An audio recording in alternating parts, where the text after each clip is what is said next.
ашиглан хийх тарих болон гарын дасгалууд. Харандаануудыг 2 гараар зэрэг нэг нэгээр нь төөж авна.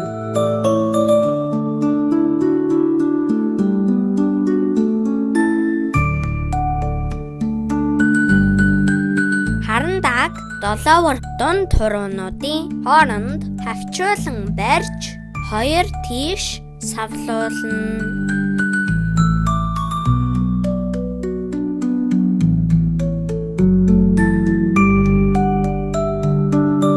Харандаануудыг 2 гарын алганд барин гараар өрөх хөдөлгөөн хийн. Гараа баруун зүүн тийш нь эргүүлэн дасгалаад автна.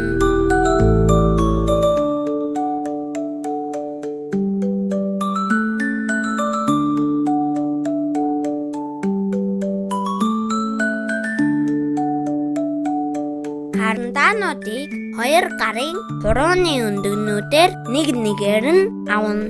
Буцааж тавина.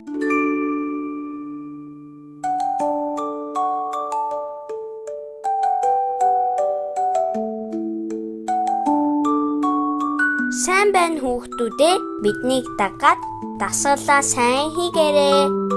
Subscribe дарж бидрийг дэмжээрэй. Баяртай.